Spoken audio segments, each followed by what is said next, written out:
Aloha everybody, and welcome back to the next episode of Look at That There. Yes, it's been a while.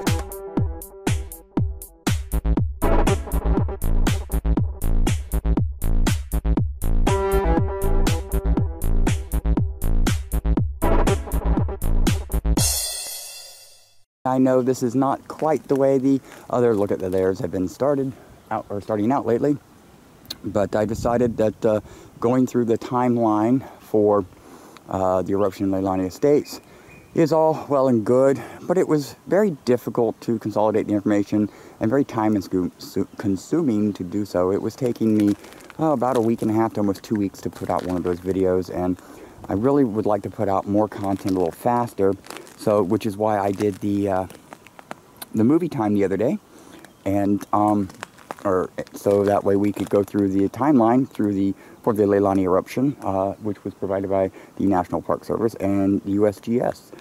So if you haven't seen movie time, including that one, there'll be of course a link at the end of the video. So go check that out, or you can just search my channel for it. So what we're going to do today is there's some things out here on the lava flow that I have spotted over the last few weeks that I wanted to come and take a gander at and show y'all. So first we're going to start with just the general flow information, or the flow status here. We're at the corner of Nohea and Leilani, and over here, as you can see, if you look over there at that actually is Leilani Avenue dead-ending into the lava flow, which comes up through here, cutting off the intersection for Nohea Street. And you can see right here, yep, Nohea. So we're on Nohea facing Leilani Avenue, looking towards the southeast-ish direction, something like that. But anyways, so yeah, double yellow lines leading up to the intersection. And another thing I want to show you is here, this was the stop sign for the intersection. And as you can see, the pole is still kind of in the ground, well, in the new ground anyways, and the actual stop sign itself is gone. So I can only logically assume that someone decided they wanted that. But one of the things that I want you to look at that there is actually something very cool right here. So let me get a little bit closer and we'll point it out. Yeah, we're gonna come in nice and close. Okay, so what you're seeing here is old lava. This is probably from late 1800s, early 1900s, and then we have here the new lava.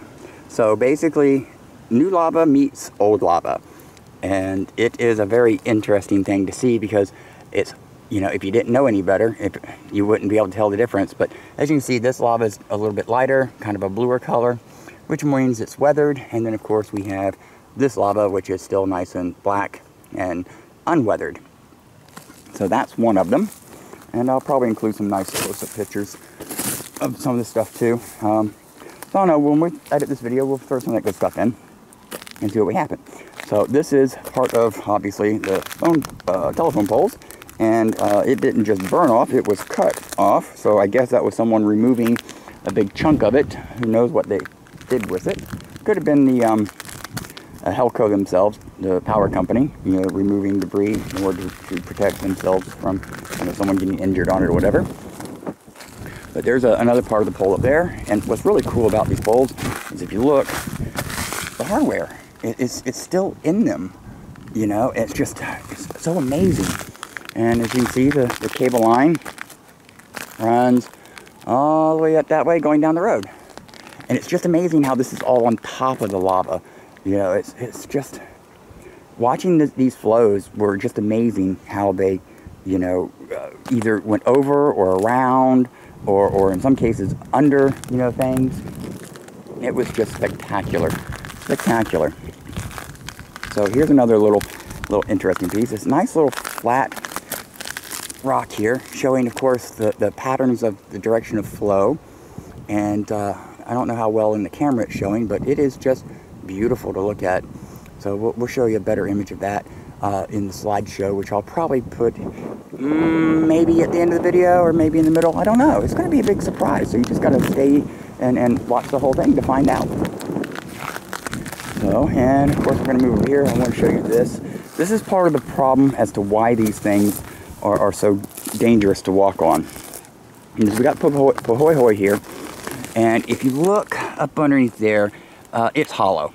Now, from the surface, it doesn't look like it'd be hollow, but it is. And the way this basically happens is the Pahoehoe is flowing so fast, sometimes it'll hit something like another rock or another piece of lava, and it'll literally just, you know, sheet right over the top of it, creating a layer.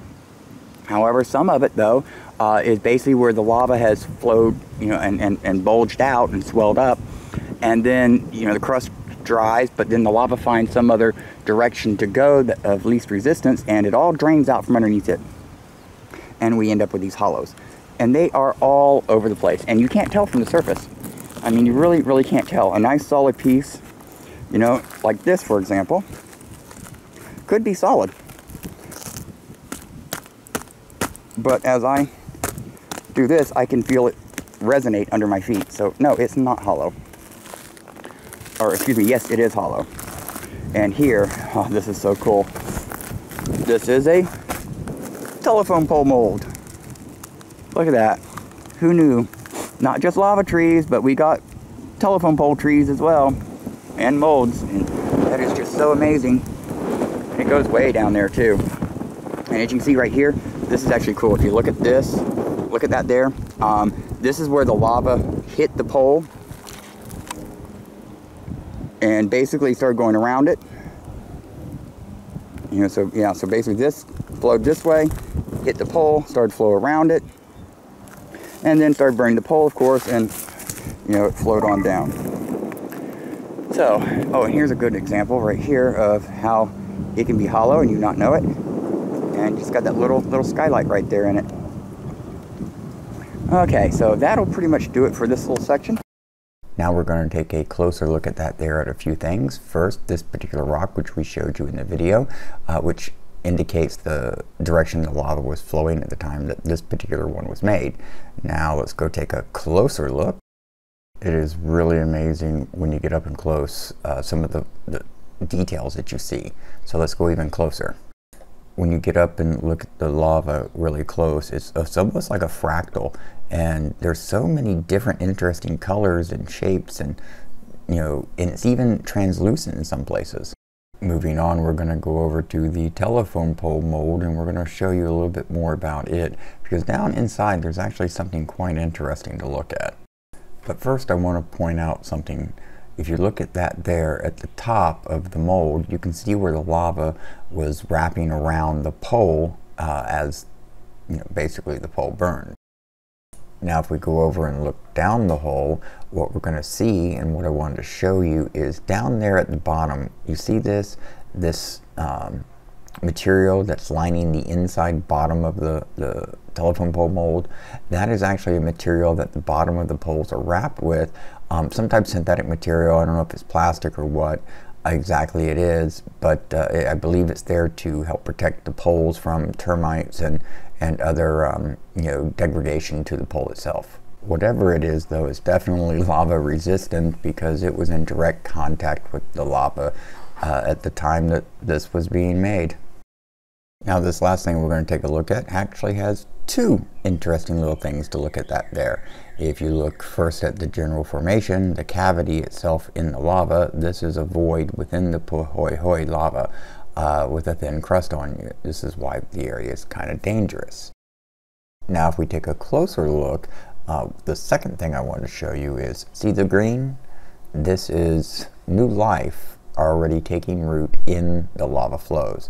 This particular plant is a fern, and it is one of the first types of plants that do come back, and it is responsible for helping break up the soil, break up the lava a little bit to create all kinds of nice nooks and crannies for other plants to start taking root.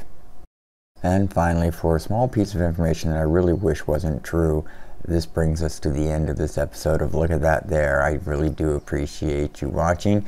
Don't forget to hit that thumbs up button if you liked the video. Don't forget to subscribe if you're new to the channel. And if you have any comments about anything, don't forget to put them down in the comment section below. I do enjoy reading your comments, and And if you have any questions about anything you saw in this video, leave them down there as well. Don't forget to share this video with your family and friends and coworkers and all that wonderful stuff, and check out my redbubble.com account for some great merchandise as well.